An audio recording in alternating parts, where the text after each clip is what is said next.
I hope that I always remain humble and teachable.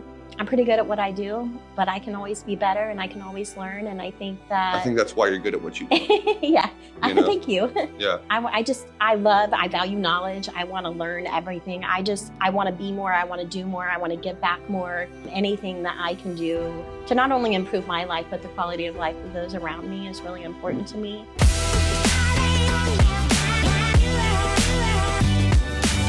All right, guys, welcome back to the Off the Clock podcast, where we take our team members out of the trucks and off the phones to get a little more insight on what life is like outside of the job. Today is an exciting one. I'm so excited. I'm privileged to be here with the call center director, with the powerful Daly. Kelly, how are you? Thank you, Gage. I am well. How are you? I'm doing good. Good. Excited to have you here. I'm excited. I know there's a little bit of nerves, but we're course. Cool. It's all good. We're chilling. So before we did this, we sent you a questionnaire just to make sure we had a little bit more info about like who you are and what you do. And so I came up with a icebreaker question that's personalized for you. Perfect. And it's funny because I remember Ryan, your husband, told me that you guys have a golden doodle. I also have one. Yes. And they are like the most emotional creatures ever. If you've never seen a golden doodle, my dog Rudy is he's like the most anxious dog all the time. So my question, Kelly, is you've got a golden doodle who probably thinks he's a human. He definitely thinks he's a human. Yeah. You have a 9-year-old gaming champion, yes, it sounds I do. like. And you love exploring nature and photography. I do. If you could take one picture that perfectly captures life in the Daly family, what would be in the frame? What would be in the frame? Oh, wow, that's interesting. Well, it would definitely be my family. We would be outside for sure, spending time together, more than likely in our backyard. That's our sanctuary. We tend to spend a lot of our days out there. We have a pool. We love to cook out. We just value being with each other. So it'd be my family all together. In the backyard. Yeah. I also have my granddaughter, so they would definitely be there too. Just everybody together having fun, laughter. Yeah. What's the golden doodle's name? His name is Teddy, a.k.a. Teddaroni. Teddaroni? Yes, Teddaroni. He'd be right there in the front? Oh, he would be in the front, probably jumping up on us, letting us know that he's there. Yeah, they love to do that. They do. Yeah. They do. He's a little dancer. So he doesn't necessarily put his paws up on you. He'll just jump in front of you. Okay. Yeah, Rudy gives you hugs. Oh. He literally wraps his arms around you. Does he? Yeah, they're so funny. I love it. Yeah, Teddy's the sweetest ever. I got him at a time in my life when I very much so needed a companion. Yeah. So he is just so perfect. Yeah. I'm very blessed to have him. Yeah, that's awesome. So I want to talk a little bit about your history. How did you get into the home services industry? And then specifically, what led you to 5-star? Okay. Well, for the home services industry, I was recruited by a friend for another company. There was a CSR position opened, and another HVAC company? Another HVAC plumbing and electrical company, okay. Local to the area. But she had said, "Hey, I think you'd be a really great fit for this." I had worked with her in previous roles. I did a lot of waitressing in my lifetime, and she said, "I think you'll be a great fit." And it was a scary change for me. I'm used to being on the go constantly. And so to sit down was different. But it's probably one of the best decisions I ever made in my life. I felt like it was my first grown-up job, I guess, having that responsibility, working in an office. And it was different for me, but I had a natural ability to talk to people, understand their situations, and I love helping others. I'm a caretaker by nature, and I want to help people. So it just came very naturally to me. And, my waitressing experience helped me with, securing the call, upselling, things like that. And I just loved it. I was going to ask you that. Do you think was it a lot that carried over that helped you, or just a few things? What did that look like? It was a lot. As a waitress, it's basically like running your own business. You are responsible for the beginning to the end, that customer experience. And that's how I got paid, was making sure that I provided the best service possible. Mhm. And I just took that and put it into that role, and it turned out amazing. Yeah. Now, how I got at 5-star is a little wild story. A few years ago, Mike Wise, actually in our warehouse, had Yep. been reaching out to me, asking me to join the 5-star family once they had bought the building at Emerge, and I kept declining. I said, I'm very happy where I'm at. You know, I'm very loyal. So to make any changes like that, I was like, I'm good. And a couple of years later, Kip had actually reached out to me and asked me to come out here and tour Emerge. And I loved everything that this building and the mission represented. Yeah. However, they did make me an offer at that time, and I'm going to get emotional. You're good. The day that I was supposed to accept the offer or decline it, my son overdosed. And that was just a time in my life where I couldn't make any changes, and I decided to decline the offer. However, I'm very grateful for the people that do work here, because Kip was pretty relentless in pursuing me. And then he sprinkled a little bit of Christian ratting on that. And That's a deadly combination. Yes, eventually I joined in May of that year of 2022. How long was that after? So my son overdosed on March 12th, and he ended up passing away on March 23rd, 2022. And I started here May 2nd. Okay. Just a few months later. Yeah. So that's how I ended up at 5-star. Yeah. We're already getting into it. I know. I told Kelly before we need to bring some Kleenexes, because I already know what this is going to be. I'm a crier. Yeah. You're making me, I'm going to be with you. So,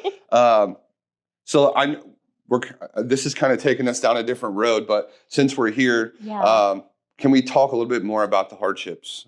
About, I don't want to take you too deep into emotion you don't want to be into. Sure. But whatever you're willing to talk about, how did that experience, and if there's any other experiences along with that like formed you into who you are, what did that look like?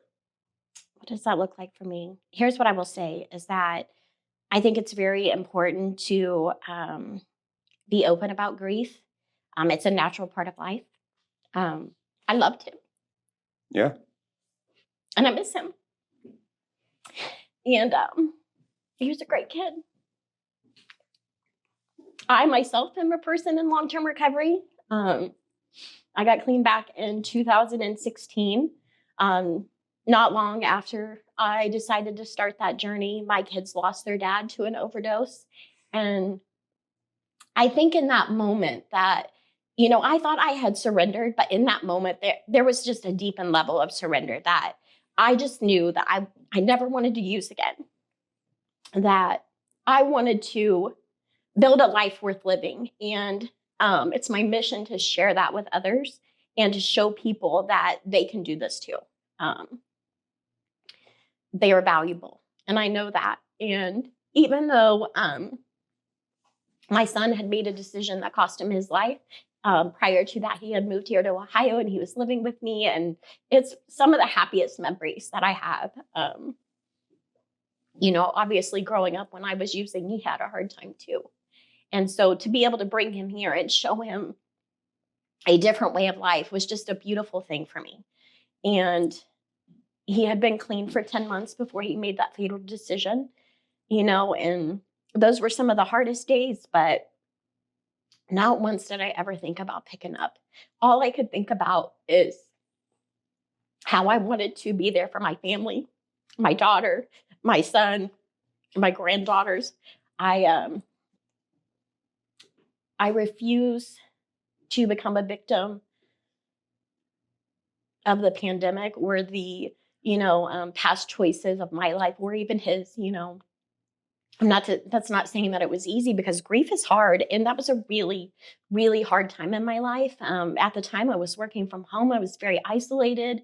And that's when I started at 5-star. And I took that and I was able to come into an office and I was surrounded by love, by people that just were on the same mission as me. We serve those in need. We care about other people. We want to take care of people. We want to show people that they are worth saving, that they have a life that they can create that's worth living. And I think that's the most monumental thing that's ever happened to me, is coming here during a time that I didn't think I would survive.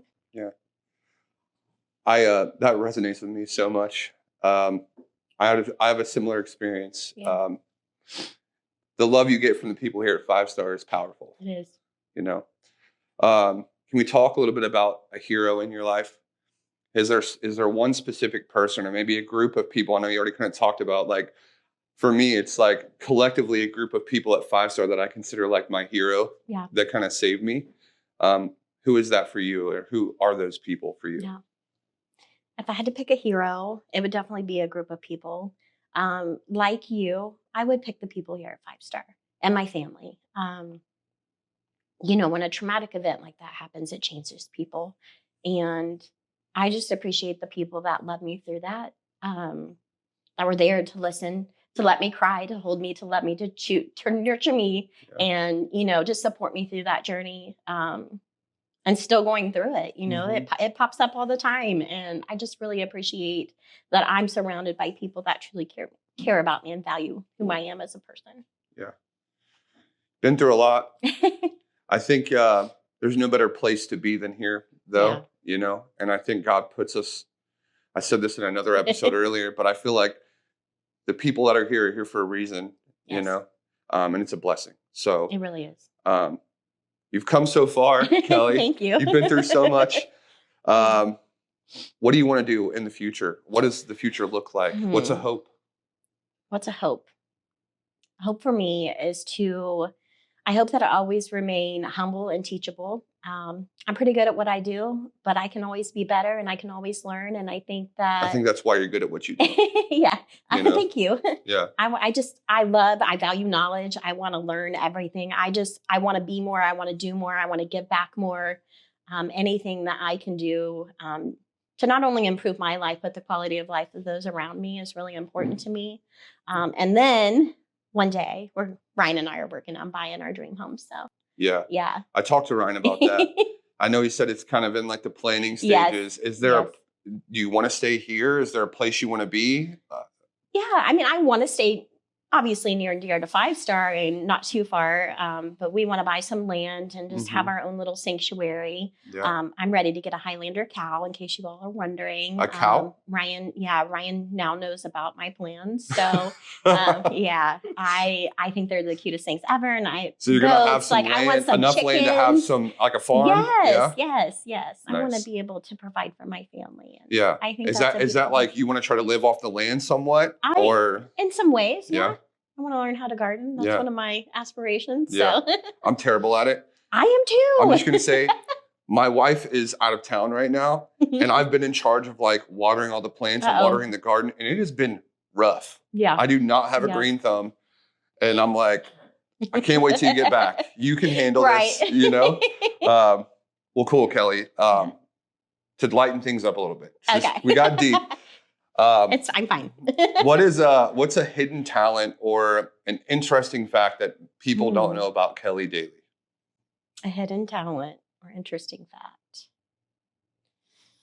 I don't really know that I have any hidden talents, because I wear pretty much everything I have on my sleeve. So if there's a talent there, I show it. But I would say an interesting fact that I once hiked to a Buddha temple over in Korea, and it was the most beautiful and serene thing I have ever seen in my life. I remember just standing on that mountain, looking over this big ravine and this beautiful temple in the middle of nowhere, thinking, I don't know how they got that there.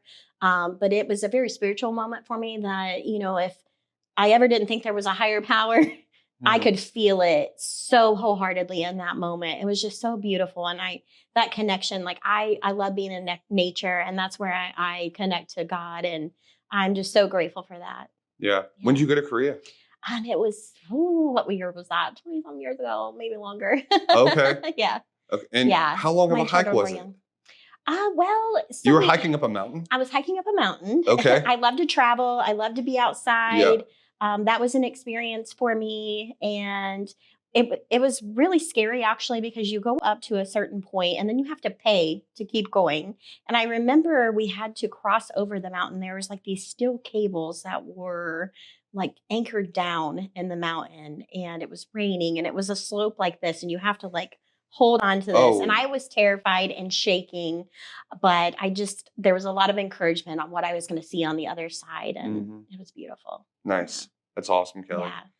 Well, that is it. Thank you so much for being here, Yeah. Kelly. Thanks for opening up. Guys, again, thanks for tuning in. If you haven't already, go subscribe, and follow the page. Interact. We want to know more of what you guys want to see.